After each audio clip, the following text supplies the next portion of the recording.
It was a quiet Sunday evening on September 28, 2014, when Christina Ann Thompson came home with her two young daughters after a nice visit to her mother's house. The family's warmth filled the house as they settled in for the night, not knowing that something terrible was about to happen. As dinner time came around, Christina's husband made her a bowl of cereal, a routine act that would soon take a dark and deadly twist.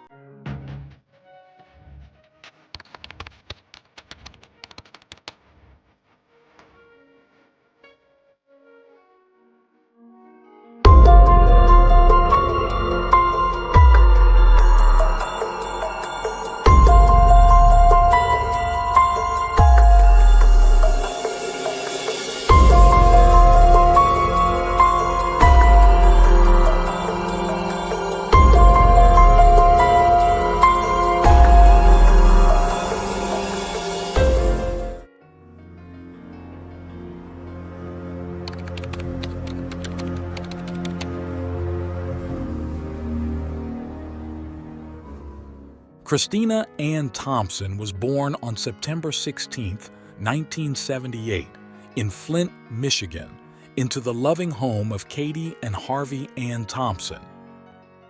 Despite the joy of welcoming Christina into their lives, the family faced a challenging time as Harvey was battling leukemia.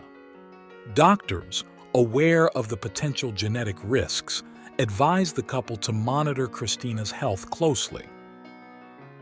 Consequently, Christina spent her early years under strict medical supervision.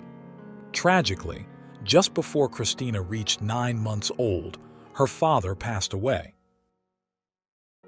After Harvey's death, Katie found support in her mother, Catherine, and her mother-in-law. Together, they nurtured Christina and soon found relief as they realized the baby was not only healthy but also very active. A memorable milestone was Christina taking her first steps before turning 1. In 1980, while walking through one of Flint's busy avenues, Katie met James. Born on July 16, 1957 in Flint, James had recently graduated with a degree in science and was working for a company manufacturing mechanical parts. Captivated by Katie's sparkling eyes and bright smile, James was smitten and began a whirlwind romance that soon led to marriage. James quickly became the only father figure Christina knew, and their bond grew strong. James was diligent, intelligent, and organized, balancing his factory job with teaching at the university where he had studied. The household thrived, and their happiness grew in 1983 when they welcomed their first daughter together. This joyous event coincided with a job opportunity for James that required the family to relocate to Florida. Once settled in Florida, Christina excelled academically. Outgoing, kind, and responsible, she earned the admiration of her teachers and peers, while at home, Katie was bursting with pride. Christina's deep love for her family was evident, especially during family gatherings. She cherished visits back to Michigan to see her grandmothers, capturing these moments in albums she crafted herself, fueled by her passion for scrapbooking. James's career eventually led the family to move again, first to Indiana and then to North Carolina. During this time, Christina expressed a desire to become more involved in church activities and receive the sacraments.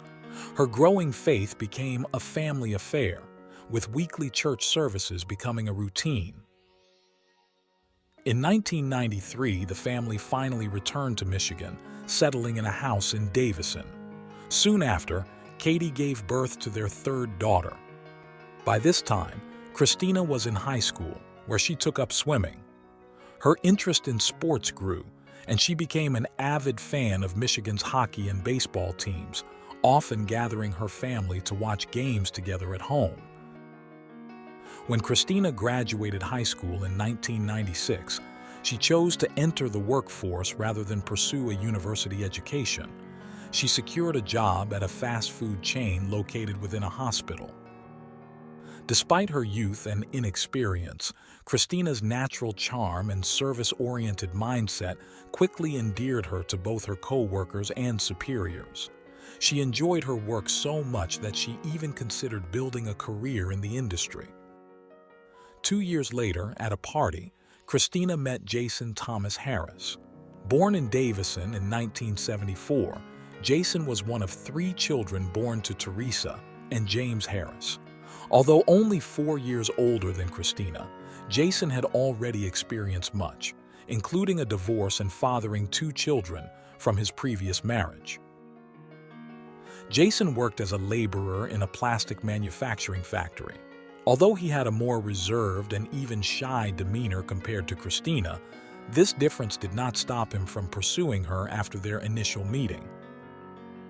Over time, Jason won Christina's heart, and in 2003, after 5 years of dating and being considered the perfect couple by their friends and family, they got married. During the wedding, Christina's sisters witnessed her overwhelming happiness. One of Christina's deepest desires was to become a mother, but due to financial constraints, they had to wait for a better time. Finally, in November 2009, their dream came true with the birth of their daughter, Haley. Determined to be the best mother she could be, Christina made raising her daughter her top priority. Meanwhile, her hard work at her job paid off when, in mid-2013, Christina was promoted to manager of her branch, a promotion that filled her family with pride. Along with her new position, she was granted a life insurance policy worth $100,000. Not long after, in October of the same year, Christina discovered she was expecting their second child. However, beneath the seemingly happy surface of their home, Jason was engaging in flirtations through chats, text messages, and social media with various women, including one from Rhode Island whose name remains unknown. When Christina found out, their relationship became strained, leading to frequent arguments. At one point, Jason even threatened her with harm. Frustrated by her constant complaints, Jason confided in his sister Rachel that he was willing to get rid of Christina. Rachel, noticing the seriousness in his expression, later shared her concerns with their brother. However, after reflecting on it, she decided that Jason's comments were likely made in a moment of anger due to their troubled marriage, and reassured their brother that Jason was probably only considering a divorce. Christina, distressed by the deterioration of her marriage, confided in her family about how unbearable her relationship with Jason had become. She also shared her fears with a co-worker, telling him that if anything bad were to happen to her, Jason would be responsible. In May 2014, when Christina and Jason welcomed their second daughter, the ever-cautious Christina prepared reserves of breast milk for the baby, some of which were kept by her mother, who occasionally helped care for the child. While Christina was doing her best to care for her daughters and maintain her performance at work, Jason began to spread false stories. He told his siblings and colleagues that Christina was suffering from postpartum depression and was bedridden. Not only did he lie about her mental health, but he also defamed her, making baseless accusations. Some even overheard him doubting whether he was the biological father of their newborn. Curious and tired of Jason's repeated complaints about his marriage, a co-worker asked why he didn't just get a divorce. Jason replied that divorce would mean paying child support and losing custody of the children. It seems that from that moment, Jason began to formulate a plan to get rid of his wife, aiming to claim her life insurance and possibly receive compensation from her employer. One night in August 2014, after obtaining sedatives from a third party, Jason crushed them into a drink he gave to Christina. However, she noticed a strange taste and discarded the drink after the first sip, much to Jason's frustration. His second attempt met the same result.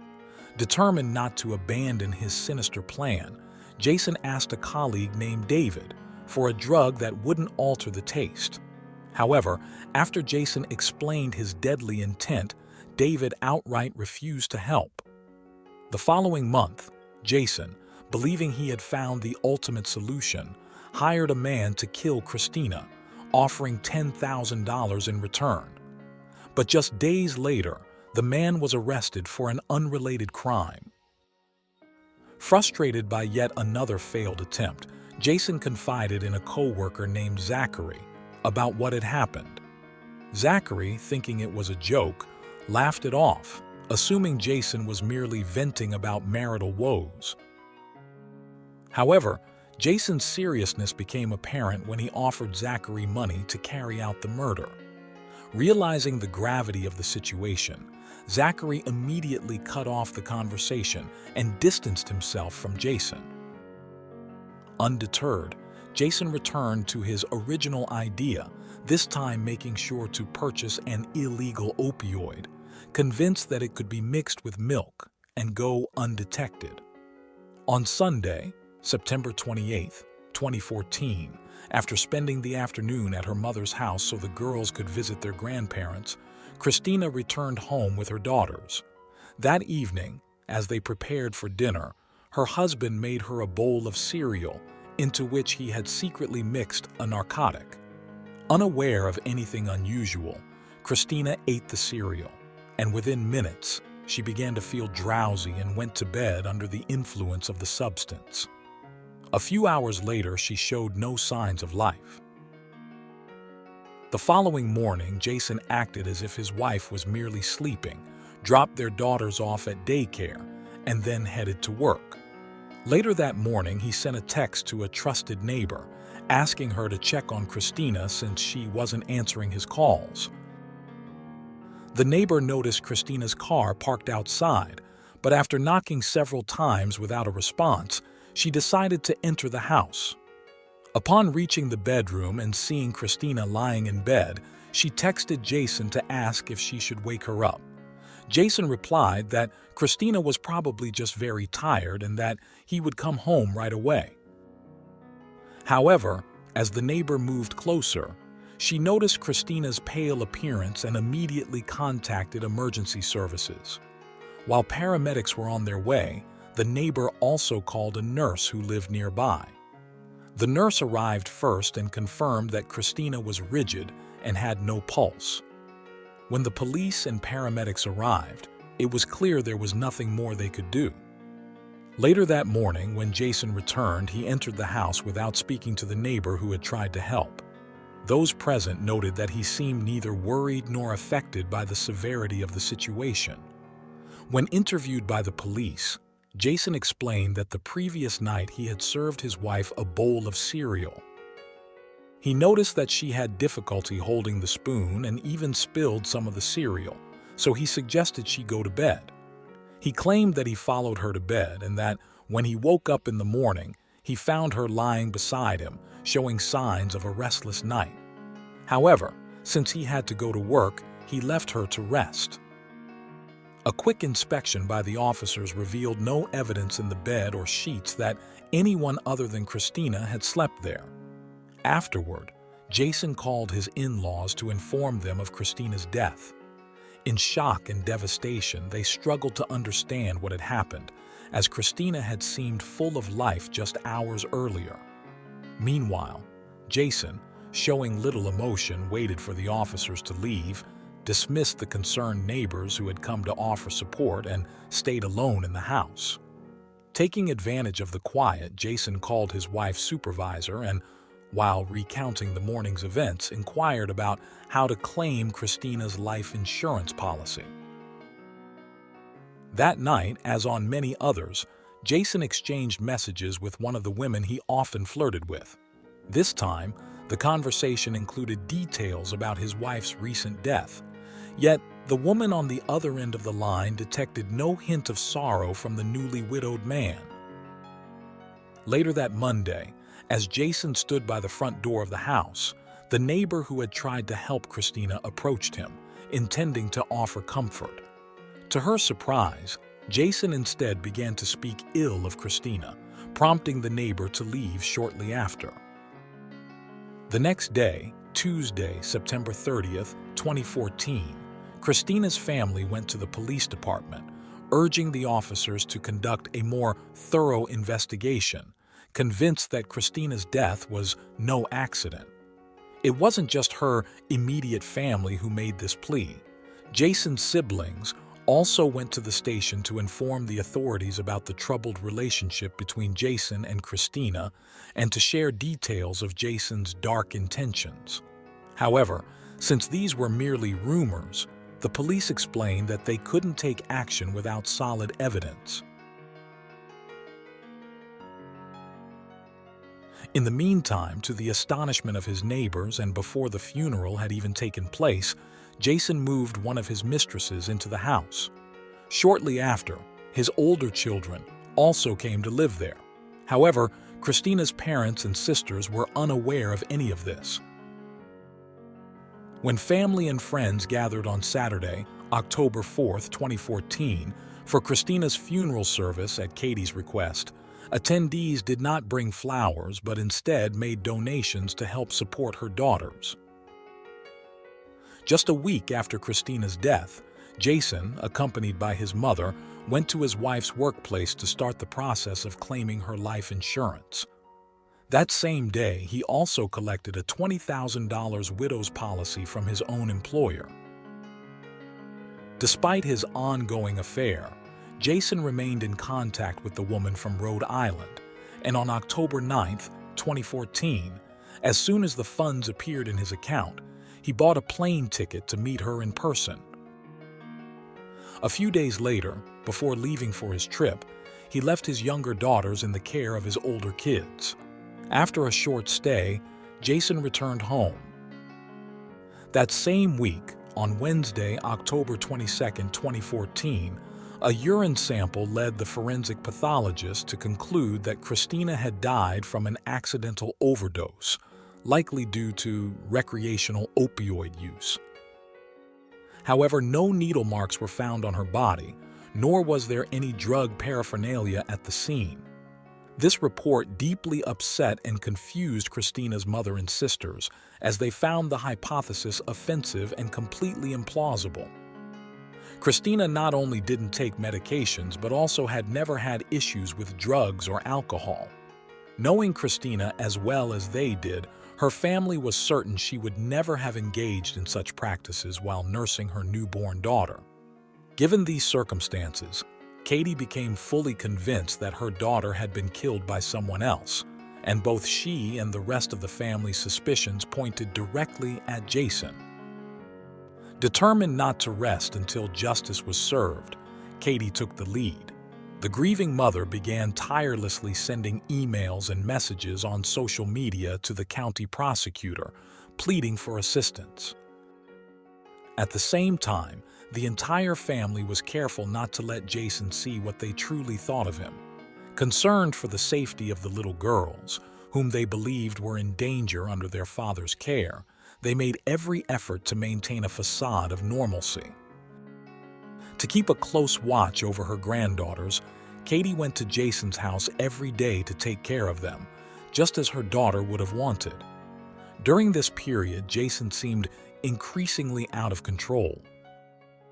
He had taken to using illicit substances and, as if proud of it, made a habit of photographing himself while doing so.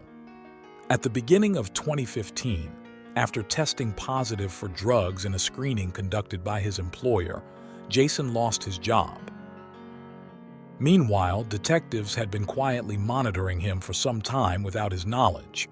A critical part of their investigation involved interviewing his siblings and former co-workers, which revealed his complaints, schemes, and comments about his wife. One day, when Katie and her husband were visiting to care for their granddaughters, Jason asked his father-in-law to take his laptop home to see if he could fix an issue it was having. James readily agreed to help and, once home, immediately contacted the authorities to inform them that he had the laptop.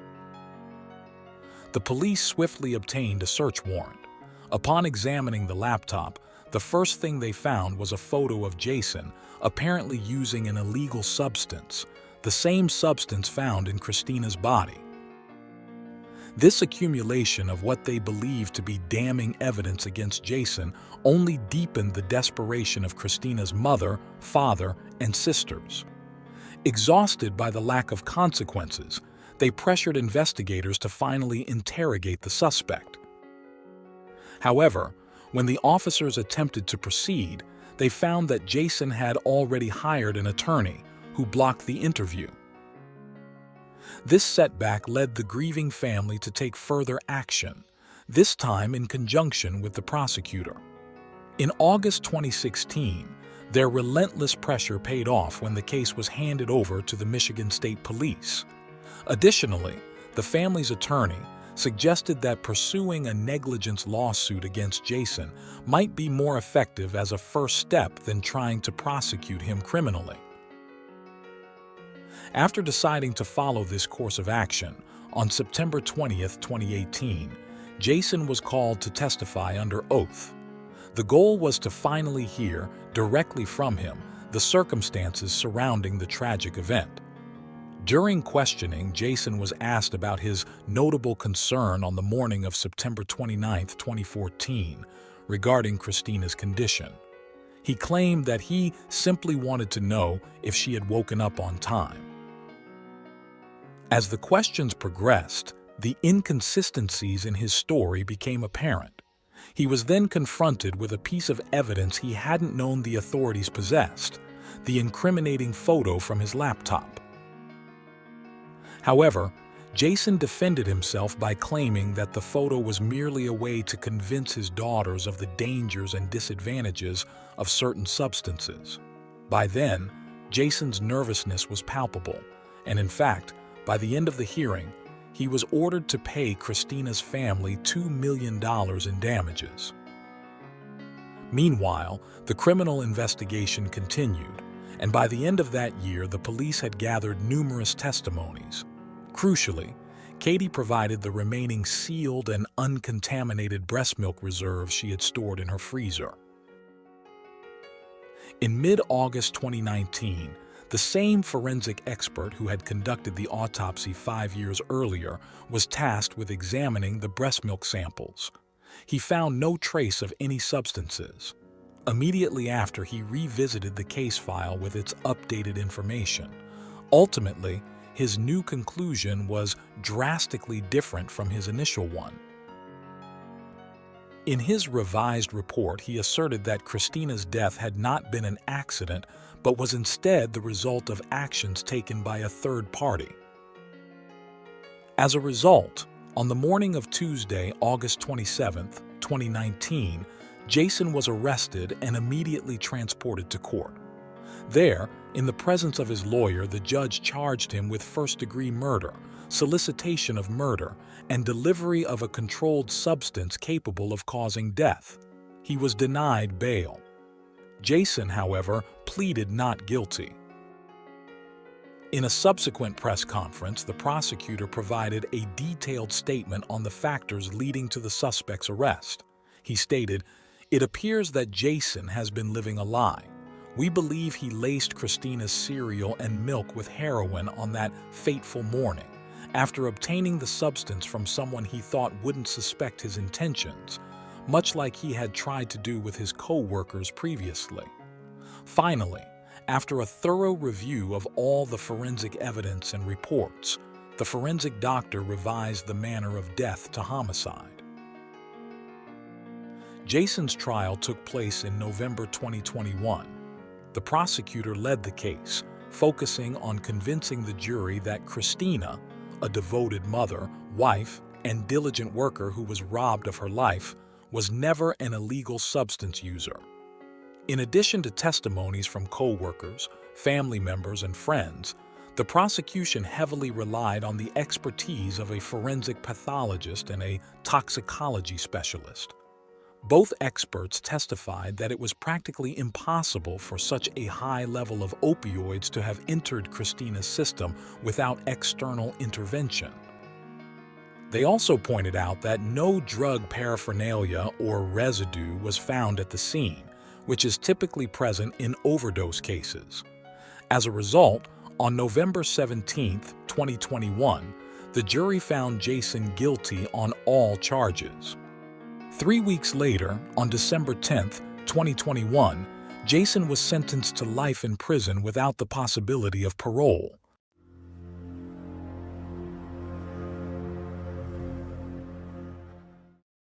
Thanks for tuning in to Unreal True Crime. If you're intrigued by mysteries from around the world, check out our new channel, Latin Crimes, where we dive into the gripping true crime stories of Latin America. Don't miss out. Subscribe now for more thrilling investigations.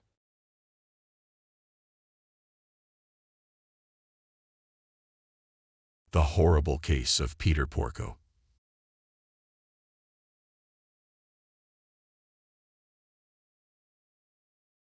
Peter Porco and Joan Balzano met in college in the 70s, where he was training to become a lawyer, and she was focusing on studying to become a children's speech pathologist.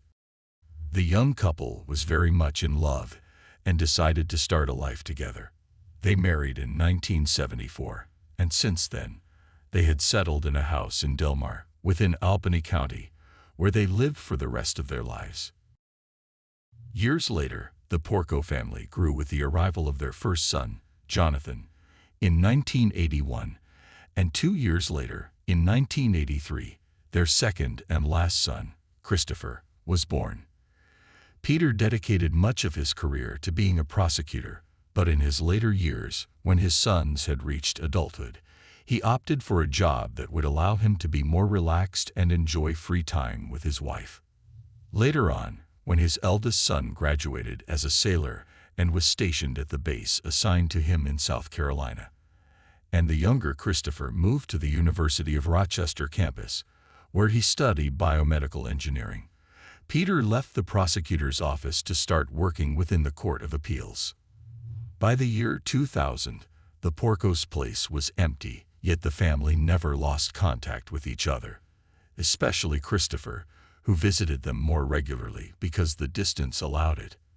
However, by the end of 2004, their relationship began to go through a rough patch when Peter and Joan discovered that Christopher was not fully committed to his studies. His grades were not good, he hardly ever attended classes, and he constantly spent time partying with his campus friends. The news disappointed his parents, and as a result, a long argument broke out among them. A week later, in the early hours of November 15, 2004, someone broke into the Porco's house, and the discussion between Peter, Joan, and Christopher was concluded forever. The clock hands pointed to 9 in the morning, marking the time Peter was supposed to go to work. An important day awaited him and his colleagues at the court. Minutes passed, but Peter did not come through the door. His boss began to worry, as it was not common for him to miss work. But if he had reasons to do so, he always notified in advance. Something was wrong, and they had to find out. They called him repeatedly by phone, but in vain. Peter did not answer. Then, his supervisor sent a court security officer to check that everything was all right at the Peter's house. The officer arrived at the place around 11 in the morning. From the outside, he could see that something was not right. The key that would open the front door was placed on the outside, but it also had a peculiar detail. It was stained with blood. Without hesitation, he called the supervisor and reported the situation. Both knew something was not right. The supervisor ordered him to enter the house in search of a concrete answer, but first he warned him to be cautious, as he did not know what he might find. Just a few steps down the entrance hallway, the officer discovered that he was inside a crime scene. The house was in disarray, and there was no corner that was not stained with blood. A massacre had occurred there. The officer reported the discovery to the police authorities, and they arrived at the scene immediately, launching a large operation at the Porco family home. The police found the place exactly as had been described in the phone call by the informant, following the bloodstains that led them to the main bedroom, where they discovered an even worse scene. On the matrimonial bed lay Joan, Peter's wife, who had also sustained severe injuries from the attacker, with the axe used as a weapon beside her. The scene was dreadful, drenched in blood, and Joan was horrifically disfigured, yet astonishingly, she was alive. Alerting the authorities with a raised hand, the paramedics swiftly transported her to the nearest hospital, despite her slim chances of survival. Her injuries were severe. Her skull was fractured, exposing her brain. Her jaw was shattered, and she had lost an eye, rendering her survival nearly impossible. In the ambulance, a case investigator seized the opportunity to question her. Aware of her surroundings yet unable to speak, Joan communicated through head movements. When asked if she recognized the attacker, she nodded, denying Jonathan as the assailant and confirming Christopher with another nod. Her repeated affirmation left no doubt. Christopher, her son, was the attacker. The paramedics, bearing witness to this critical testimony, urged caution in further questioning to prevent jeopardizing her condition. Upon arrival at the hospital, Joan underwent a 12-hour surgery, with her survival far from assured. Meanwhile, investigators, armed with the accused's identity, embarked on a thorough search for evidence to solidify Christopher's guilt. Returning to the crime scene, they meticulously examined every detail, piecing together the sequence of the attack. Initially confused by Peter's body's location near the kitchen on the ground floor, they were astounded by the autopsy results. Peter and his wife were attacked while sleeping, but surprisingly he had survived the initial assault of at least 16 axe wounds, as the injuries did not immediately end his life. Remarkably, on the morning of November 15th, around 5:30 a.m., Peter woke up as if it were any ordinary day, unaware of the gravity of his condition. He proceeded with his morning routine, washing his face and preparing breakfast and lunch for work, oblivious to the tragedy that had unfolded in his home. He wrote a check to cover the fines that his son Christopher had accumulated due to his reckless driving, and went out to the porch of his house to look for the newspaper. He noticed that the door had closed behind him, and he was locked out. Subsequently, he looked for the key he hid among the plants, re-entered the house, and collapsed. His body could no longer withstand it, so he lay down beside the kitchen. Every step, every movement Peter made that morning left large bloodstains, but he was not aware of it. The investigators learned from the autopsy that the axe had caused wounds in the superficial area of the brain, but not in the internal part, where people store activities they frequently do, explaining why he moved normally that morning. On the other hand, the police authorities discovered that the entry had not been forced and that the key they had found on the door was the one Peter had used to re-enter the house, not the attacker. Moreover, the person they were looking for knew the security alarm code that monitored the house, but had taken the trouble to destroy the device. The house was in disarray, drawers open and belongings scattered everywhere, but nothing of value was missing. It was evident that the criminal had staged the scene to simulate a robbery with a fatal outcome. This theory was confirmed when they discovered that a protective metal mesh covering one of the windows from the outside was broken. Trying to open it, they noticed it was locked from the inside and only opened a few inches, making it impossible for a person to escape through there. The attacker had managed to flee the scene without leaving a single footprint or any trace of their DNA, but was not smart enough to hide their macabre plan. It was clear that their only goal was to murder the couple, and then it was time for the investigators to prove why. While Joan fought for her life in the hospital, the police authorities met with Christopher after he contacted them to inquire about what had happened to his parents. It turned out that the youngest son had received a call from a journalist who wanted information about the case, which is why Christopher called the police to know the truth. When they finally informed him that someone had broken into his parents' house, killed Peter, and injured Joan, Christopher showed no reaction. At no point did he seem overwhelmed by the severity of the situation. This caught the investigators' attention, but they had to remain calm and agreed to meet at the hospital where Joan was recovering. There, they had a 6-hour talk in which Christopher claimed that on the night of the crime, he had fallen asleep in a common area on campus. During his statement, a patrol went to the university where the 21-year-old studied, and the officers spoke with his peers, and what they told them did not help at all in proving his innocence. His peers described him as a friendly and humble guy, even though they knew Christopher belonged to a wealthy family that could afford great luxuries. He never acted superior to others. The police were alerted by these statements, as they knew the Porco family had a good socio-economic status, but they were far from being rich. They then understood that the young man had been lying to his friends all this time. On the other hand, the young students assured that they had seen Christopher on the afternoon of November 14th, in the common area where they gathered to watch television, and also in the morning of the 15th, but he had not been there during the night by any means. Everything began to indicate that Christopher was the only suspect, but then, 3 weeks after the incident, Joan woke up from the medically induced coma she had been in, and the investigation took an unexpected turn. The crime survivor was notified about the accusation she had made against her son, minutes before being admitted to the hospital. At that moment, Joan denied what the investigators were informing her. She said it was impossible that she had made such an accusation. She didn't remember anything from that day, and it was impossible that Christopher would attack them in that way. When she regained consciousness, Joan suffered from short-term memory loss, perhaps due to the trauma she had experienced, or maybe she just wanted to defend her son. The truth was that as soon as she denied Christopher being responsible for killing her husband, the investigation abruptly regressed. Thus, the progress they had made until then was paused for a moment. The authorities were forced to consider other possible lines of investigation that did not involve Christopher, so they decided to turn the search towards Peter's job.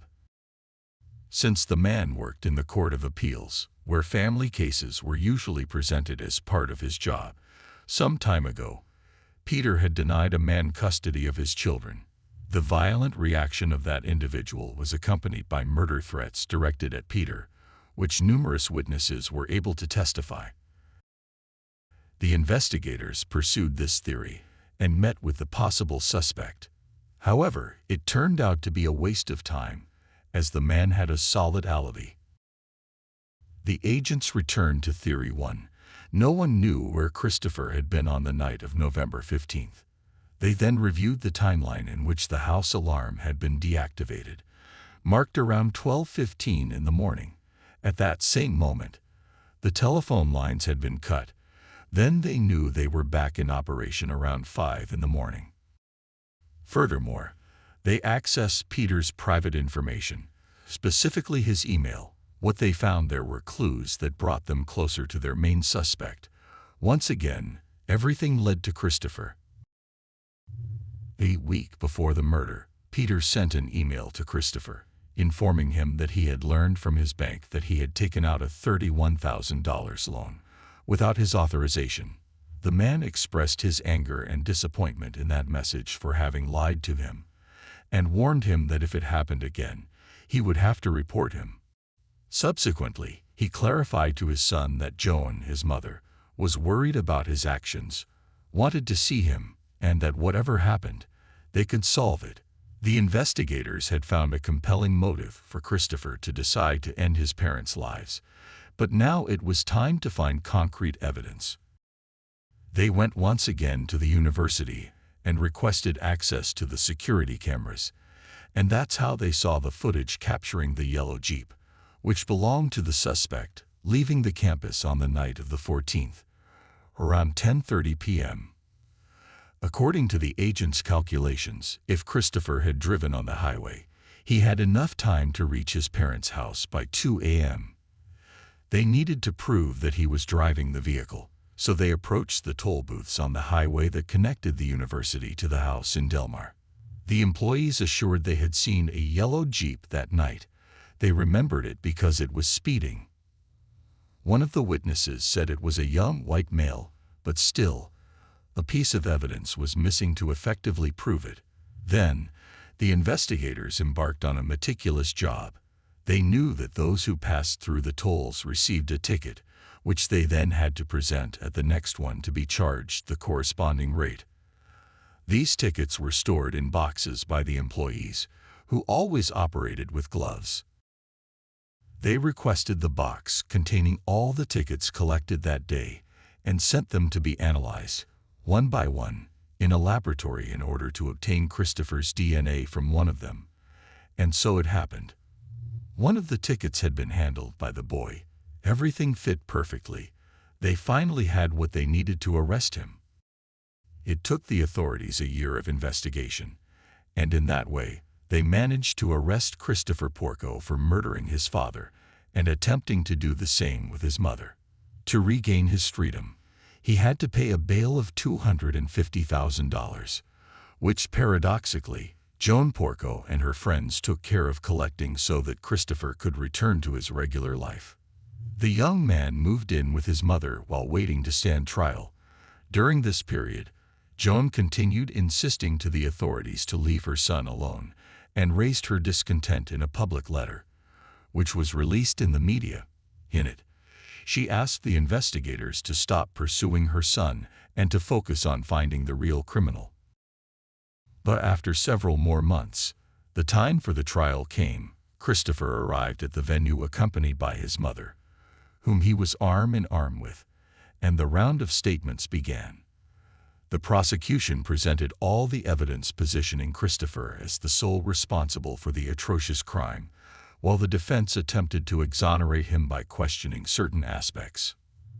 On one hand, they wondered how it was possible that if Christopher had been the murderer, he left the house without the slightest trace of blood.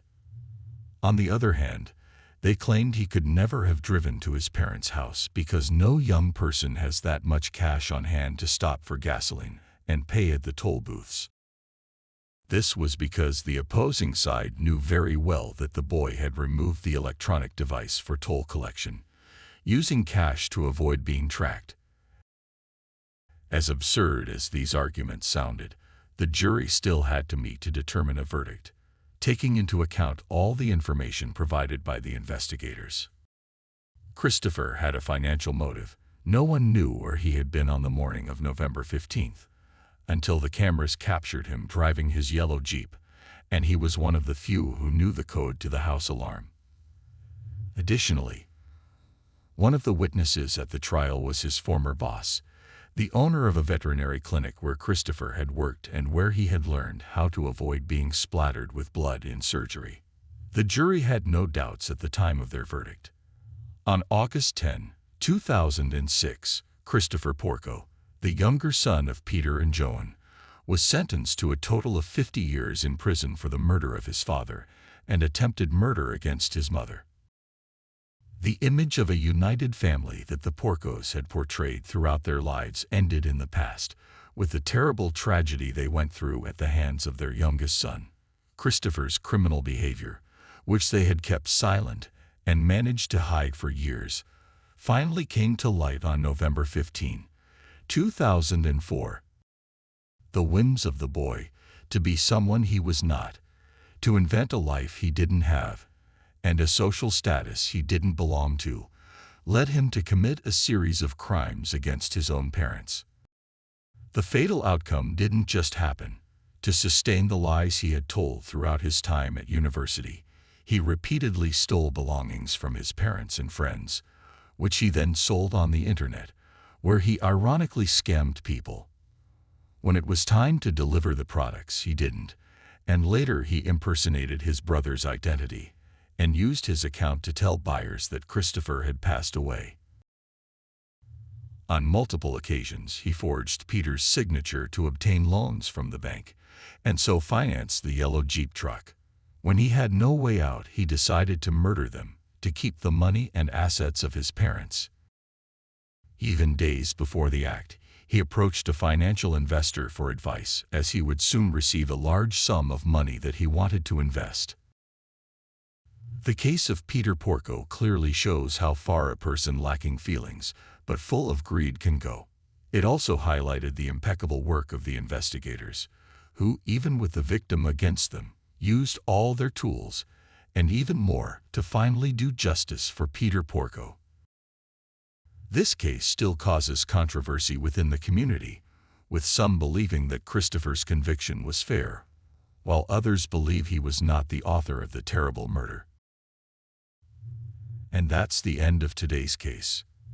As always, I appreciate your support for my work. If you subscribe, like, and share this video, it will help me continue creating content. This was another episode of Unreal True Crime. See you soon.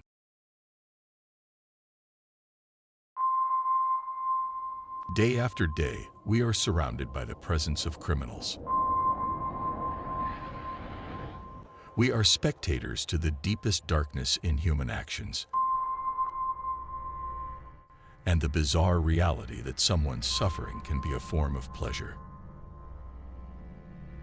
As dedicated investigators of the criminal world, we're on a mission to uncover the most shocking crimes and get inside the minds of those who commit them. I am Luke, and today I bring you another Unreal True Crime.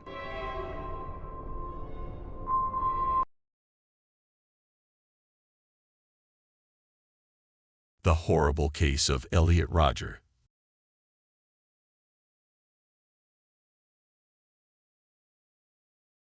Elliot Rodger was born on July 24, 1991, in London, England.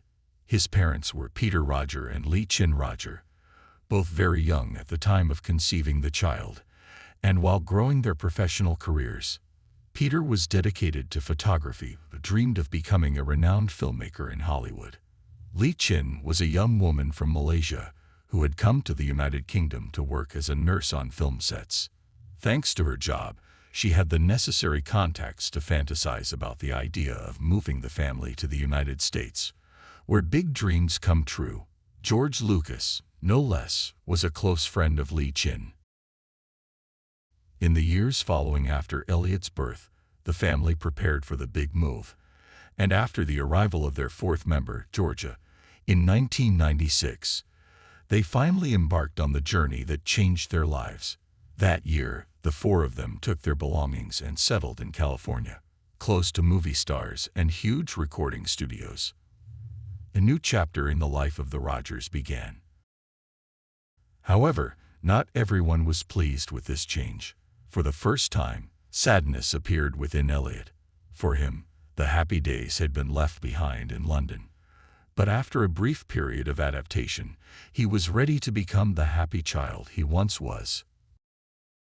When it was time to start at his new school, his limited social skills became evident. Elliot was extremely shy and rarely had the courage to approach other children, to start a conversation or join a game. In these situations, it was his mother who intervened and invited some classmates over to play at the house. Then, everything would go normally, and Elliot seemed to integrate easily. Although there were numerous moves, after a while, the Rodgers found their place and began to form bonds in the country they had arrived in.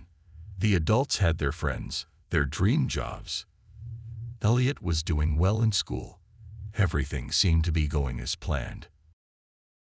But the dream was short-lived.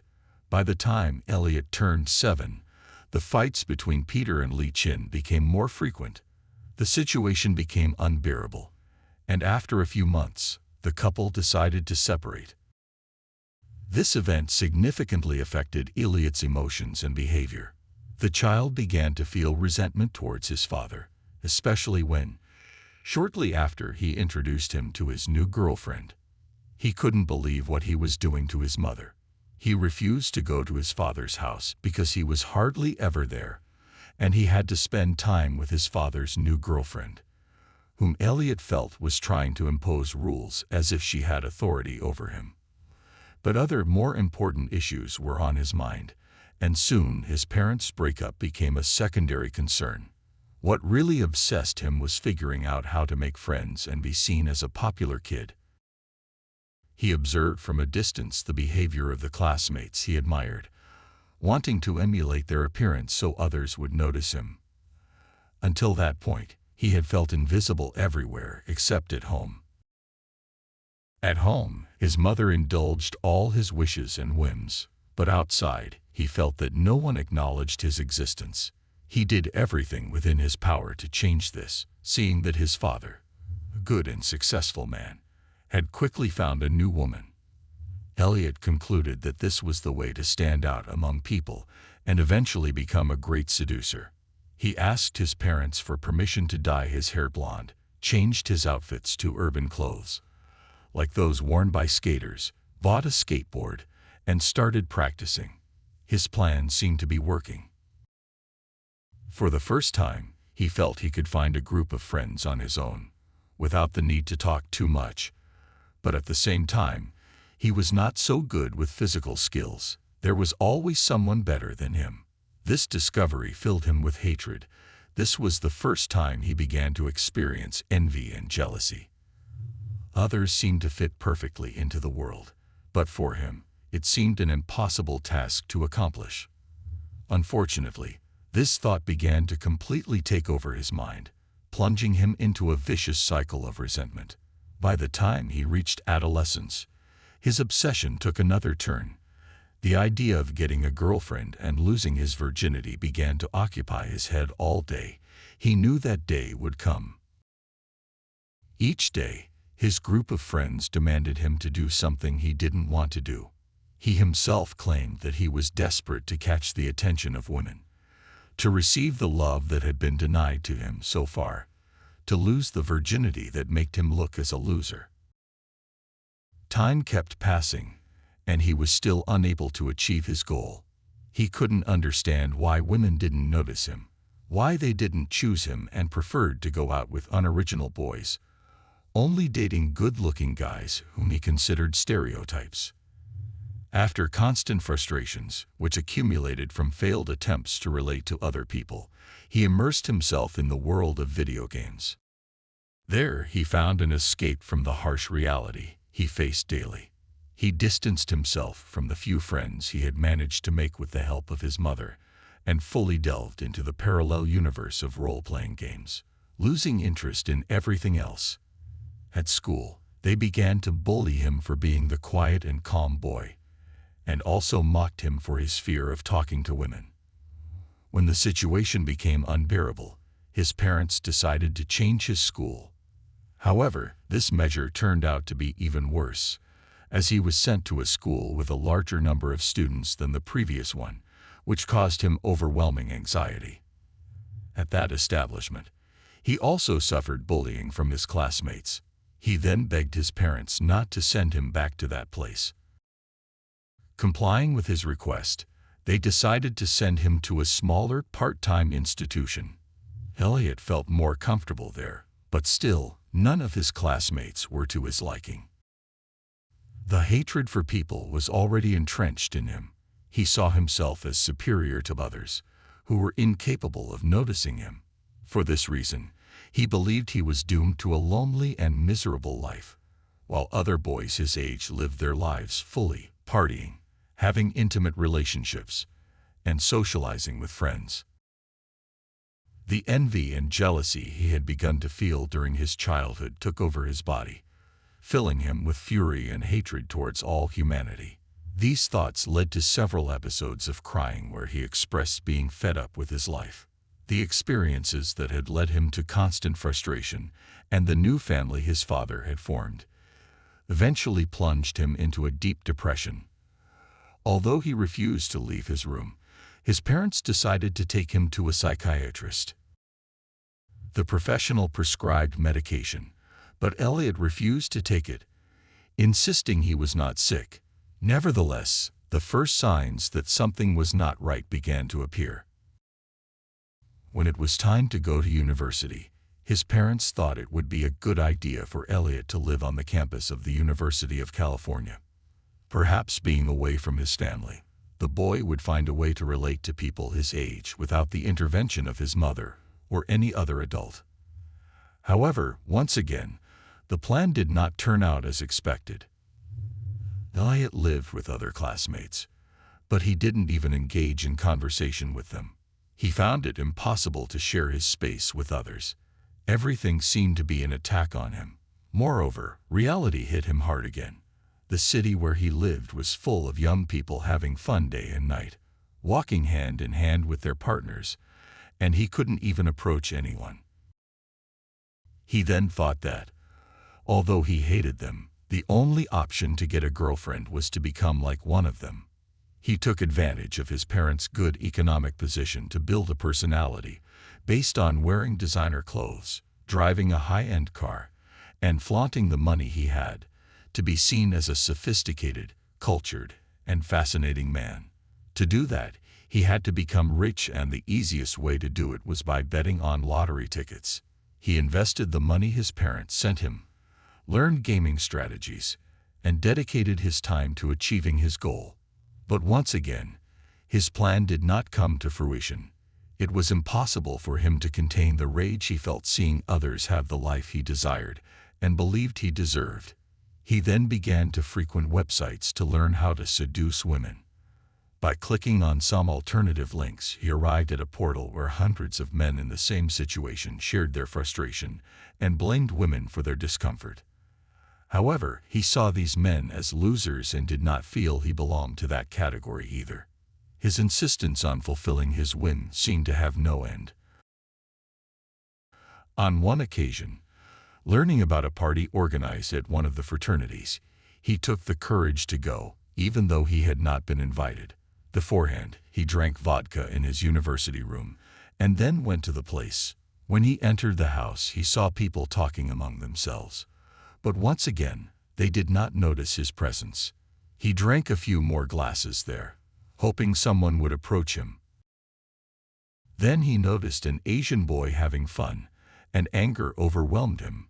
He ran towards him and started shouting and insulting him. How was it possible that this Asian boy had friends, and he did not? People mocked him because he was drunk and did not know what he was saying. Then, by his own will, he left that room, went to a balcony, sat down, and watched everyone in solitude, hating them with all his might. Soon, the refuge he had found began to fill with boys and girls. Fury returned, and he started to insult the women, trying to push them off the balcony. However, the boys accompanying them reacted in time, and it was he himself who ended up falling. Injured from the fall, he left the place completely lost in his fury. The next day, he called his father to accompany him to a hospital due to the poor condition of his leg. He invented a story in which he was the victim. This was his breaking point. All the discomfort he had been dragging for years had to be returned to the world and humanity, which had rejected him time and again. He decided he had to take control of the situation. The only way out was revenge. This was how his macabre fantasy took shape and turned into a plan to execute. A plan he called the Day of Retribution. Eli had prepared for months for the day he would finally end his miserable existence. During his time at the university, he had managed to save the money his parents sent him for living expenses to buy weapons that would help him carry out his revenge against humanity. He learned to use them, set a date for the event, and opened a YouTube channel where days before the attack he uploaded videos detailing what he intended to do. He made sure to narrate his day-to-day life and the hatred he felt when he saw couples holding hands or kissing in front of him. He claimed it was a crime that some had that opportunity when he wasn't even looked at. It was an injustice perpetrated by a twisted world and humanity. In the videos, he also showed how he drove around in his luxurious car, and at every corner, he found a party of young people having fun, many girls interacting with boys, and how he insulted and resented them. In his original plan, he included the murder of his stepmother and his younger brother for stealing the life he deserved. The date for this terrible event was initially April 26, 2014, as his father would be out of town. However, a change in Peter's schedule forced Elliot to postpone it for another month. Meanwhile, one of the threatening videos Elliot had uploaded to his blog reached his mother. Concerned about what she had just seen, she alerted the police authorities. 2 officers showed up at the door of the apartment where Elliot lived. The young manipulator appeared calm and friendly enough to convince them that he was fine and would not harm himself or anyone else, considering the possibility of ruining everything he had planned up to that point. Elliot decided to expedite his plan on May 23, 2014. He uploaded his last video, titled The Day of Retribution, and simultaneously sent an email to a dozen acquaintances, including his parents, with a 141-page autobiographical manuscript entitled My Twisted World. In it, he explained the reasons for his hatred towards humanity and justified the horrible actions he was about to commit. His targets were women who chose other men and those men who had the fortune of living the life he believed he deserved. Even in his apartment, he stabbed to death 2 of his roommates and a friend who was visiting them while they were sleeping. He then got into his car and drove to a fraternity, where, according to him, the most beautiful women who had rejected him throughout his life were located. He knocked persistently on the door, but no one opened. He then fired his weapon at a group of girls passing by. 3 of them died instantly, while 1 was injured but survived. Elliot got back into his car and drove through the streets of the city, bringing terror to each person unfortunate enough to cross his path. Passing by a store, he fired his gun numerous times from his car without getting out. Suddenly, the police managed to locate the loose murderer they had been searching for minutes. They began to pursue him, exchanging gunfire. Elliot, out of control, ran over people in his attempt to escape until he was shot in the hip, causing him to crash into a light post. Then, in the immense silence that finally enveloped the terrified city, a final explosion was heard, coming from the interior of the vehicle Elliot was driving. When the officers approached, they found him dead with a head wound. In total, 7 people perished that fateful night, including Elliot Rodger. After the desperation and fear that ran through the blood of the witnesses of the tragic event came desolation. No one could believe what had happened on May 23, 2014. The families of the victims were inconsolable at the fatal end of their loved ones. Even his parents could not comprehend the terrible, drastic decision their son had made. Peter Rodger felt the need to publicly apologize to the relatives, and also assured that they had not been able to see how sick Elliot was, as he had been clever enough to hide most of the thoughts tormenting his mind. Although they were aware of his obsession with getting a girlfriend, he had never expressed the hatred he felt for all humanity. Peter assured that he would live tormented for the rest of his days, knowing that his son took the lives of innocent people due to severe disorders that had not been detected in time. Although they were aware of his obsession with getting a girlfriend, he had never expressed the hatred he felt for all humanity. Peter assured that he would live tormented for the rest of his days, knowing that his son took the lives of innocent people due to severe disorders that had not been detected in time. In this account, Rodger recounted that as soon as his ex-wife received the email containing the manuscript, she called him desperately to warn him that something bad was about to happen. They believed Elliot was going to take his own life. They then drove to meet him and convince him not to do anything rash. But by the time they arrived at the place, the attack had already started, and the news from the police was the death of their son and 6 other people. In an attempt to remedy what Elliot caused, Elliot's parents dedicated their days to joining the fight for improvements in the health system and against gun possession. The case of Elliot Rodger demonstrated that once again, an entire system failed to protect people's integrity. When officers arrived at his apartment, they discovered his collection of knives and other sharp objects, as well as his writings and books about mass murderers. Mental health professionals were also unable to recognize that they were dealing with a severe narcissist, an antisocial person lacking empathy, who endangered his life and others, but they managed to deduce it after his act of revenge. What is even more striking is that while for some, Elliot Rodger was a heartless murderer, for others, he represented someone who did justice for people who feel invisible. And that's the end of today's case.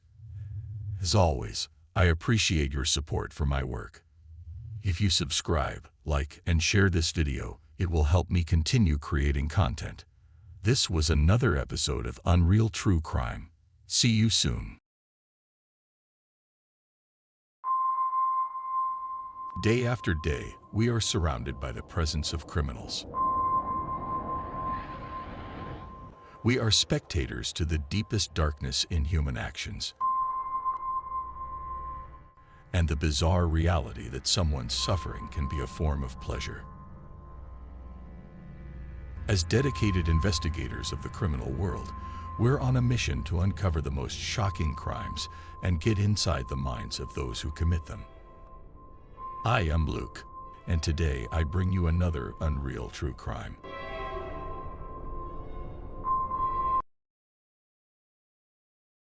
The Shelby Von Holt Case.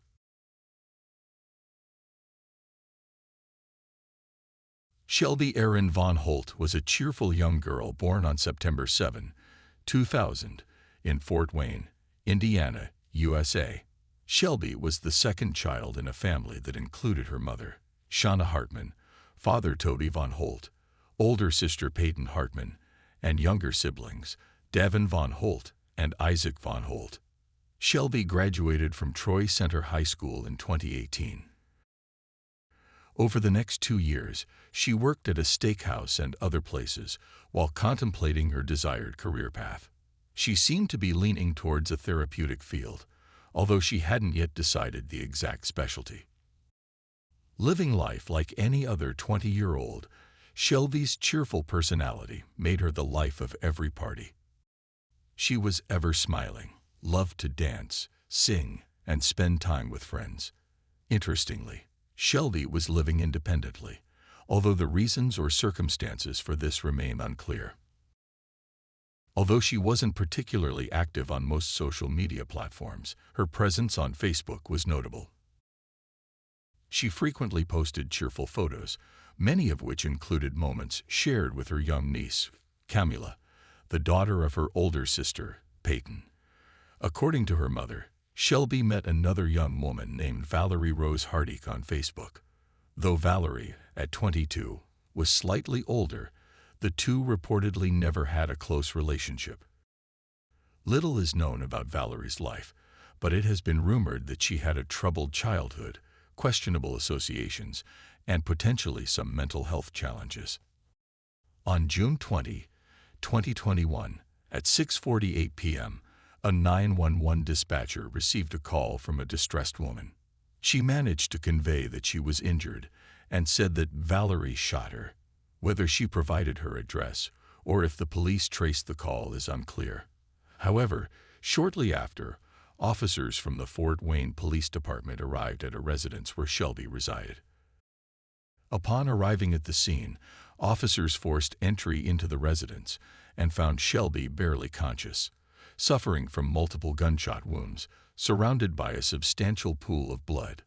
While one officer stayed with Shelby, the rest performed what is termed a protective sweep of the residence to ensure no other victims were present and that the assailant or assailants were not still inside.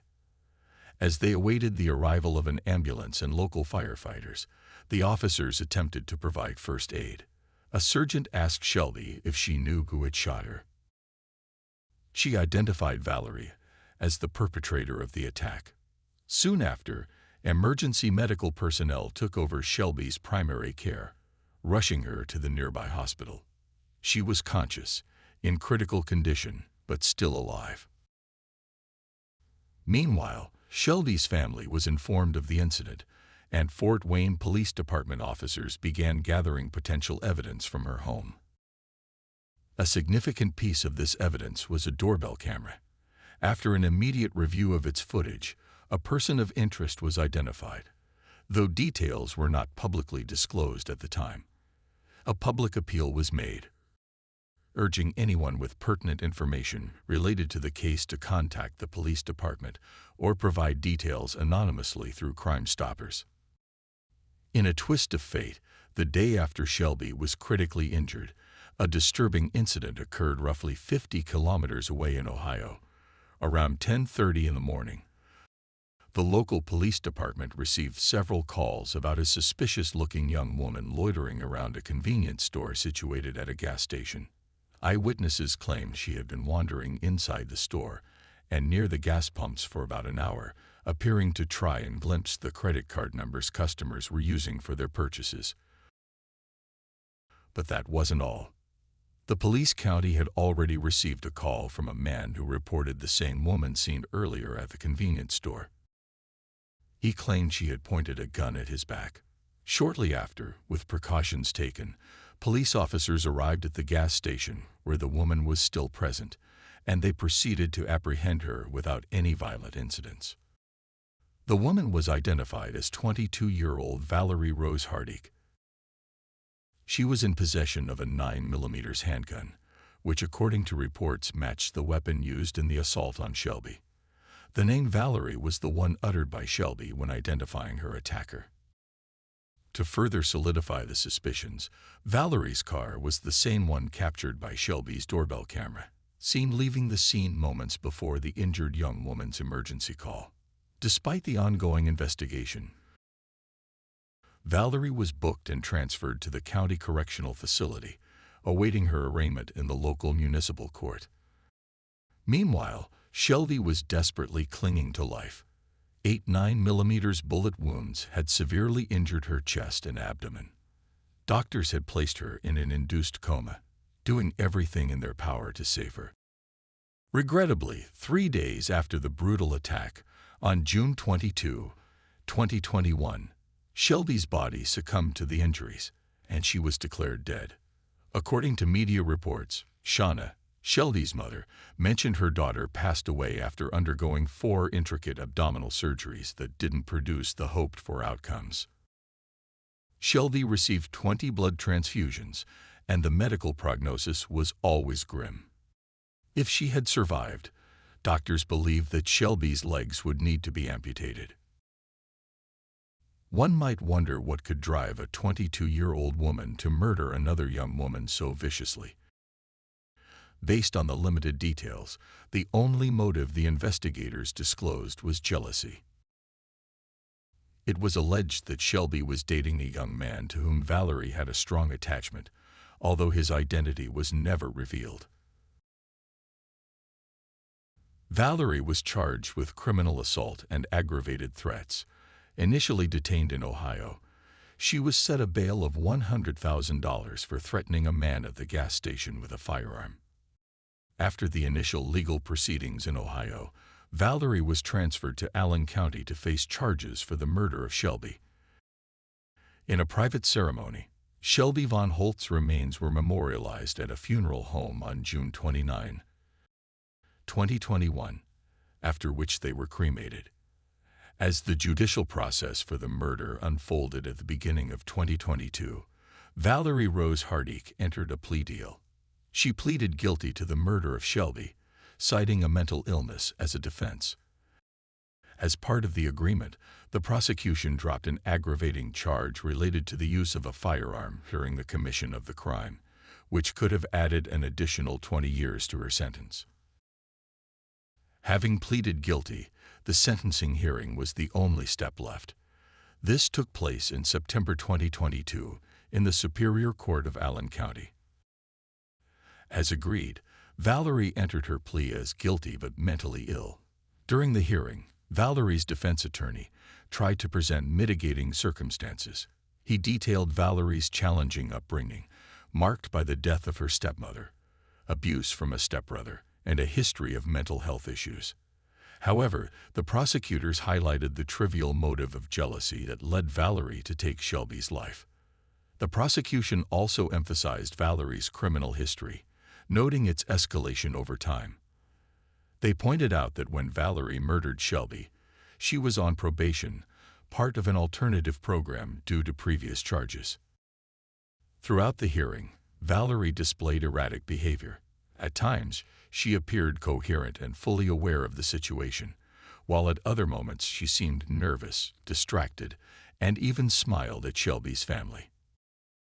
Still, she answered the court's questions accurately. Media reports did not specify exactly what Valerie said when given the chance to speak, but they did highlight that she never showed remorse or apologized to Shelby's family. Shelby's parents, however, clearly conveyed their profound loss during their victim impact statements. Shelby's father recalled his daughter's love for significant symbols like peace signs and mentioned that at the time of her murder, she was finding her way in life. He reflected on Valerie's demeanor during her guilty plea, stating that just by hearing her voice, one could sense her lack of remorse. The grief-stricken father asserted that by admitting to intentionally killing Shelby, Valerie wore her crime like a badge of honor, which showed clear evidence of her lack of regret. Additionally, Toby stated that while jealousy was presented as Valerie's motivation for killing Shelby, he believed there had to be more to the story that wasn't revealed. Referring to the defense's argument about Valerie's mental illness, Shelby's father pointed out that prisons are filled with people with mental issues. He vowed never to stop seeking answers as to why this tragedy occurred. In a heartfelt reflection, Toby emphasized that there were two tragedies in this case, the first being the shocking and agonizing death of his daughter, and the second being Valerie's choice to forsake her future out of rage. He pointed out that Valerie's children would suffer greatly. It was revealed that at 22, Valerie already had at least 2 children, though no further details about them were made public. The grieving father expressed that the tragedy wouldn't end at the graveyard or in the courtroom, stating that true justice could never be found in such tragedy. However, he shared that he had forgiven Valerie to find peace within himself, feeling that his faith in Christ guided him to this decision. He expressed confidence that Shelby was with God and reiterated his deep love for her. Shauna, Shelby's mother, also shared her sentiments. She fondly remembered her daughter as a princess from the day she was born. She described Shelby as a kind spirit who wouldn't hesitate to help a friend, no matter the distance. Shauna committed to attending all possible appeal hearings that Valerie's defense might initiate in the future.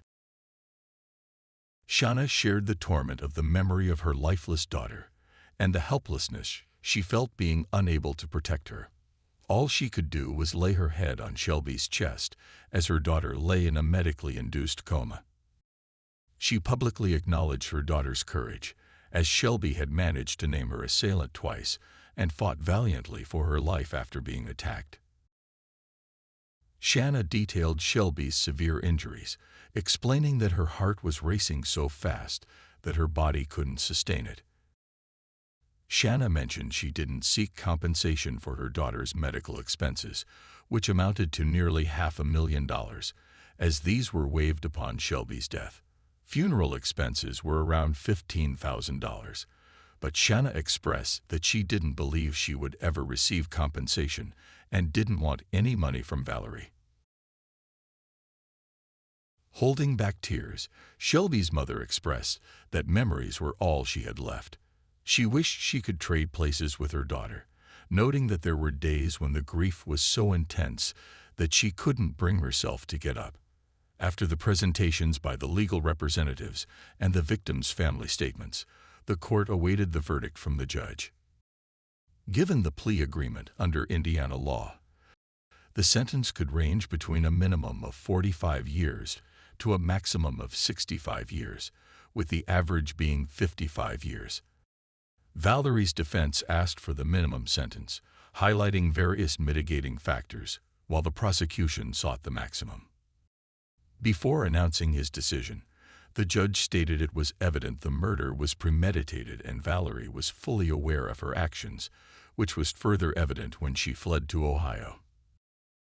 The judge acknowledged that Valerie might have had a challenging upbringing, facing inadequate education, personal traumas, and mental health issues. However, he emphasized her growing criminal record. At the time of Shelby's murder, Valerie was already facing pending charges for a separate crime. Given her past unsuccessful rehabilitation attempts and criminal background, her trauma couldn't be deemed a viable excuse. Reflecting on these points, the judge sentenced 23-year-old Valerie to the maximum possible sentence of 65 years in prison. He also ordered the destruction of the weapon used in the murder. According to the American Correctional System's records, Valerie is incarcerated in Indiana Women's Prison, with the earliest estimated release date being June 18, 2070, at which time she will be 72 years old. After the court session, Shelby's parents expressed satisfaction with the verdict. However, in later statements, they clarified that no judgment could alleviate their pain. While Valerie would spend her days in prison, Shelby's mother emphasized that she would forever miss and remember her daughter. Interestingly, this case is one of the few where a mortal victim was able to identify her killer. Elaborating on this aspect, a prosecutor, who was not involved in this case, explained that when a dying victim identifies their attacker, such statements are known as dying declarations. These not only provide a starting point for detectives, but also stand as the sole exception to the hearsay rule in court trials, aiming to ensure the most reliable evidence is presented. He also stressed that such dying declarations are admissible in court since they tend to produce more trustworthy statements due to the immense pressure and tragic circumstances surrounding them.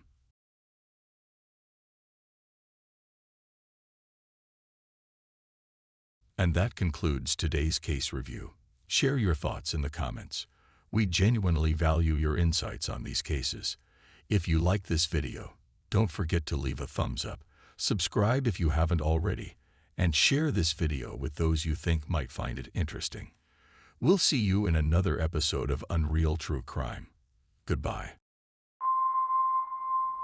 Day after day, we are surrounded by the presence of criminals. We are spectators to the deepest darkness in human actions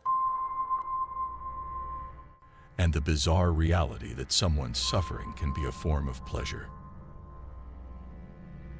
As dedicated investigators of the criminal world, we're on a mission to uncover the most shocking crimes and get inside the minds of those who commit them. I am Luke, and today I bring you another Unreal True Crime.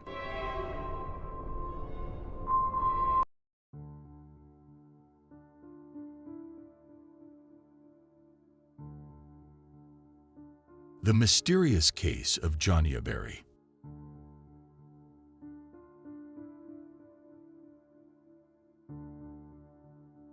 In a small American town called Bristol, Tennessee, Jonia Berry was born on August 26, 1983.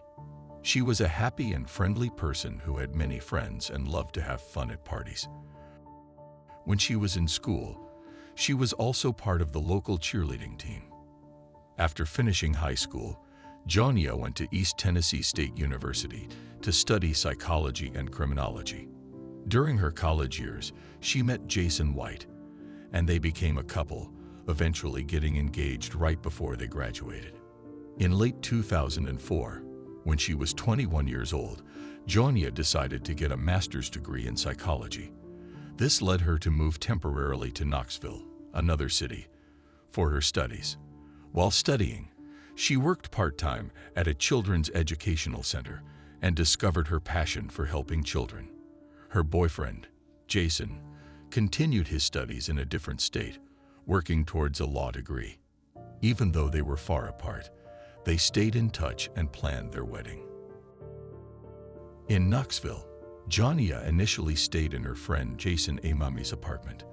They both went to college together and later moved to Knoxville. They shared an apartment with 2 bedrooms, and Jason let Jonia stay there until she found her own place. Jonia had 2 part-time jobs, one at a jewelry store and the other at a children's hospital. On the Sunday night of December 5th, after finishing work at the store, Jonia went to the mall to do some Christmas shopping. When she got back home, She wrapped presents for the children at the educational center, talked to her neighbor, and then went to her room. She also spoke to her boyfriend on the phone before going to bed. Around 4 in the morning, Jason Emami heard a scream from a woman. He thought Jonia was having a bad dream, so he went to her room. But instead, he found a stranger with a knife. The stranger attacked Jason, and they had a fight. Eventually, Jason managed to push the attacker away and ran out of the apartment. He went to the nearest convenience store, which was almost a kilometer away, to call for help. When the store clerk saw Jason, who was covered in blood, they called 911. Jason explained what had happened to the police when they arrived. The police went to their apartment and found Jonia in the hallway that connected 5 apartments. She was still alive but barely conscious. When they asked her about the attacker, she could only give weak clues. The police searched the whole building and the area nearby, but they couldn't find the attacker. They rushed Jonia to the nearest hospital, but the doctors couldn't save her, even though they tried their best. The doctor said she had more than 20 stab wounds, and it was very unlikely she could survive. As for Jason, he had 8 wounds from the attacker, but only one was very serious. He got medical help, and his life was not in danger. Meanwhile, the detectives started to investigate the crime scene. They found blood in the hallway, showing that Jonia had tried to ask her neighbors for help, but no one had opened their doors. Right next to Jonia's room, they found the murder weapon, which turned out to be a kitchen knife that belonged to Jason. The attacker had used it with such force that it got bent and damaged. The police also found blood near the back door of the apartment and on the stairs leading to the street. Since Jason and Jonia had left through the front door, the detectives thought the most likely explanation was that the killer had escaped through the back door. In Jason's room, they discovered another clue, a partial footprint, which the attacker might have left when he followed Jason and attacked him. Because of the brutal way the attacker had taken Jonia's life, the police suspected that the motive behind the crime was personal. At first, the detectives started looking into Jonia's boyfriend, even though he was far away, about 1,000 kilometers from Knoxville. But all his friends and family said that Jonia and her boyfriend had a wonderful relationship, and he had no reason to commit such a cruel crime. He found out about Jonia's death when her mother called him at 10 in the morning. He said that after hearing the news, he fainted and took a long time to recover.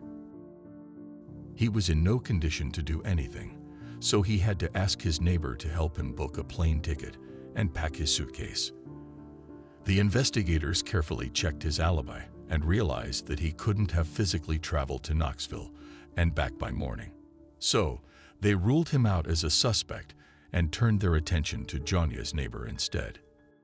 In contrast to the victim's boyfriend, this neighbor had no solid alibi and had been inside the apartment with her, raising suspicions that he might be the culprit. Friends and family of Jonia were also skeptical of him. Some believed he could be the likely killer, while others accused him of fleeing the apartment, leaving Jonia behind. This suspicion ran so deep that the victim's parents didn't even want him to attend her funeral. Shortly after Jason was released from the hospital, investigators began questioning him. He stuck to his initial account. He heard screams, saw an unfamiliar man, and was attacked. After managing to fend off the attacker, Jason rushed to the front door and out into the street, seeking help from the neighbors. He believed that Jonia had also managed to escape the apartment because he couldn't hear her screams. However, the police had reservations about accepting this version of events. What initially raised doubts about Jason were his injuries. 7 of the 8 wounds were superficial, and the last one on his right arm could have been acquired either while defending himself or during an attack. Additionally, investigators found no signs of forced entry into the apartment, suggesting that the person responsible might have been inside already. Jason claimed that he had taken out the trash through the back door that night, but couldn't remember if he had locked it or not. Detectives continued to press him, paying close attention to which door he used to exit the apartment onto the street. Jason insisted that he had left through the front door, but the police suspected he might be lying. If Jason had indeed exited through the back door, it would explain the presence of bloodstains near the door leading to the stairs, further raising suspicions against him.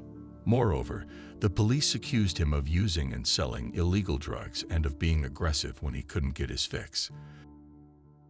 The young man denied all these allegations, but investigators continued to level various charges against him. After several hours at the police station, the detectives proposed a polygraph test of him. Surprisingly, Jason agreed. The investigators brought in an expert who asked him leading questions, and at the end of the session, they informed him that he had failed the test, indicating that he was providing false answers. Upon hearing this, Jason became emotionally distraught, shouting that he had nothing to do with the crime, that his life was in danger, and that the real criminal was still on the loose. However, the detectives remained unconvinced. Nevertheless, they couldn't charge him with the murder due to the lack of concrete evidence. They had to wait for laboratory experts to complete their examination of the few pieces of evidence found in the apartment, and an unexpected twist soon emerged. During their analysis of the murder weapon, the knife, they discovered 3 DNA samples, those of the deceased girl, Jason, and an unidentified man. Additionally, the unknown man's DNA was found in Jonia's room, on the back door handle, and on the staircase used by the criminal to exit onto the street. Furthermore, they uncovered a fingerprint on the knife handle, marked by the victim's blood, that did not match Jason's fingerprint. These discoveries led the police to doubt that Jason was the murderer. The evidence strongly indicated that another person had been in the apartment that night. However, when they checked the DNA sample against existing databases, they found no matches. Even though investigators had ruled out Jason as a suspect, public opinion continued to cast doubt on him, accusing him of leaving his girlfriend behind and fleeing instead of protecting her. Furthermore, Jason started experiencing post-traumatic stress disorder. A significant development soon came to light. It was revealed that the polygraph operator had misinterpreted the test results, and there was no indication that Jason was lying. Additionally, there was no concrete evidence linking the young man to illegal substances. It had been used as leverage, but more importantly, the severity of Jason's injuries had been initially underestimated. In reality, Jason had suffered serious damage to his lung and neck, with little hope for a full recovery. Due to these inaccuracies in police reports, the insurance company only covered 25% of his treatment costs, leaving Jason facing severe financial hardship. Once the police no longer considered him a suspect, they began questioning Jason as a witness.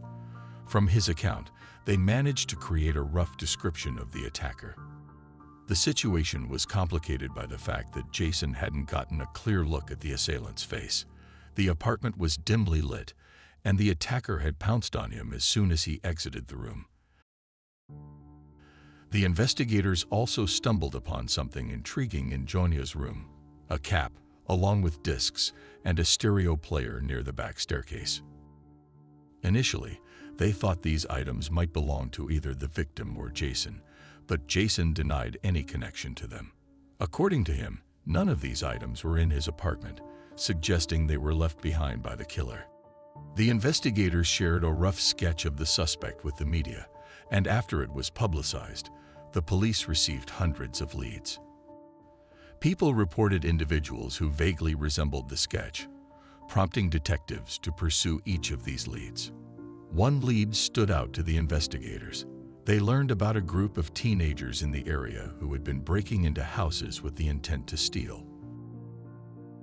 One of these teenagers, a 19-year-old named Michael, bore a resemblance to the suspect's sketch. The police initiated a search for him, which was complicated because he was already wanted for theft. Now, with the possibility of his involvement in a murder, 2 police units joined the search for Michael. They eventually located him and brought him in for questioning. The investigators immediately focused on Michael's shoes, which had a tread pattern similar to the footprint left by the killer. They collected a DNA sample and fingerprints from Michael and sent them to the experts for analysis. Meanwhile, they interrogated him, and during this process, they received an unexpected revelation. Michael quickly admitted that he and a friend had indeed entered Jonia's apartment that night. According to his account, they had planned to steal valuable items, but his friend had taken a knife and attacked Jonia. However, the detectives soon began to doubt Michael's story. Firstly, the details he provided didn't align with the actual events. Secondly, there was no evidence of the presence of 2 strangers at the crime scene. The laboratory results further confirmed their skepticism.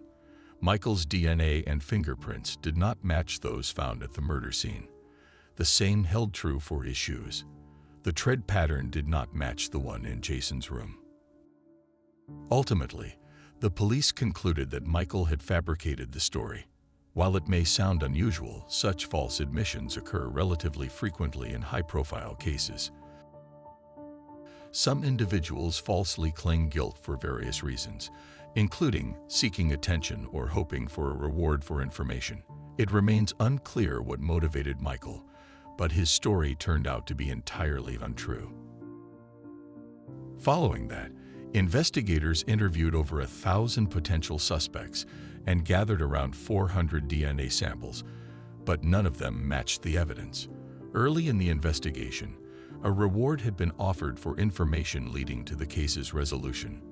As each month passed, the reward amount increased, and by December 2005, 1 year after the murder, it had reached $60,000.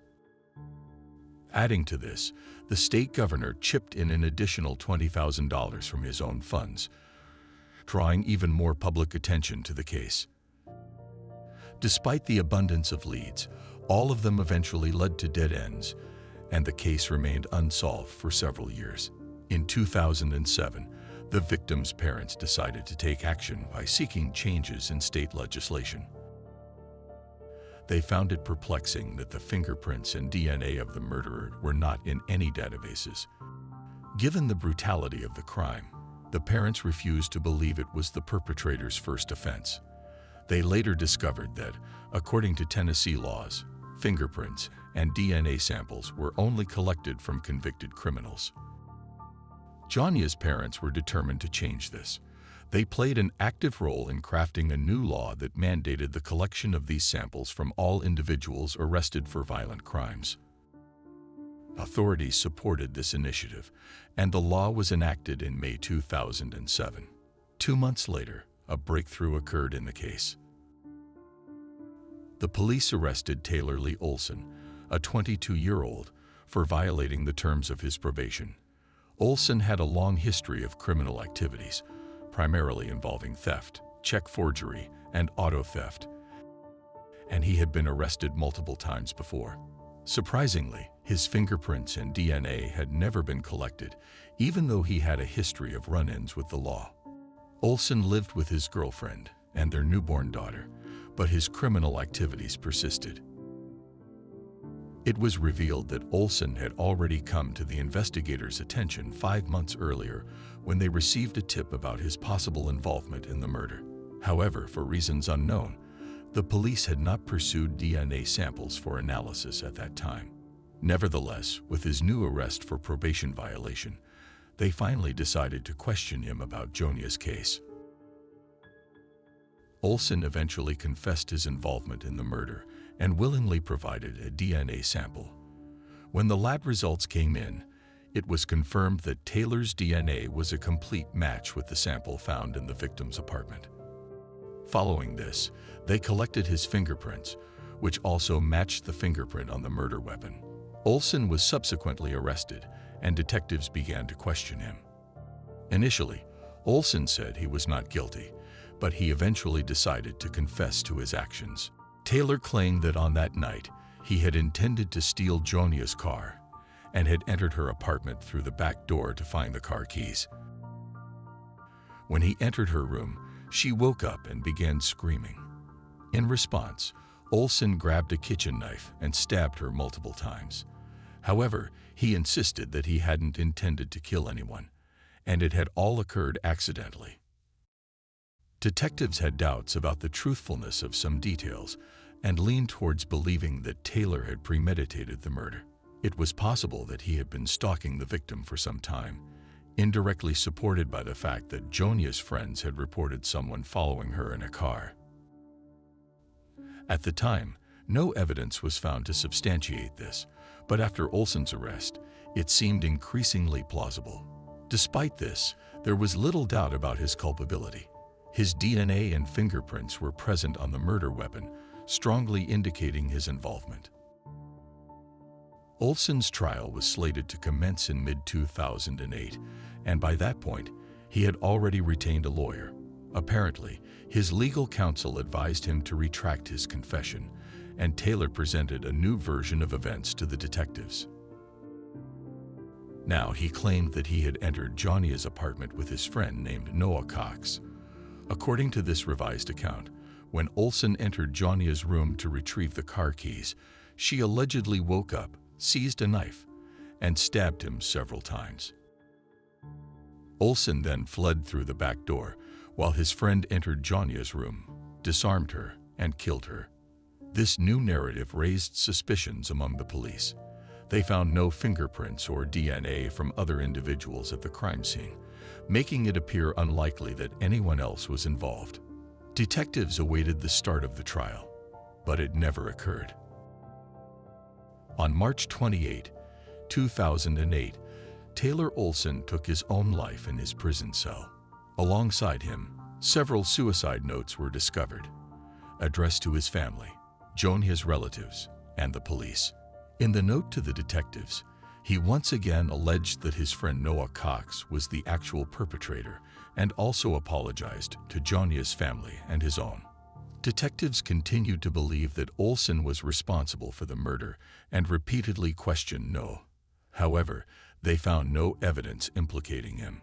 Jonia's parents also remained skeptical, believing that Olson was lying. In their view, if Taylor was truly innocent, he wouldn't have taken his own life. It seemed more likely that he simply did not want to spend the rest of his life in prison. Furthermore, for several months following his initial confession, Olson had consistently maintained that he had entered the apartment alone and that there was no one else with him. The sudden change in his story to shift blame onto his friend raised further doubts.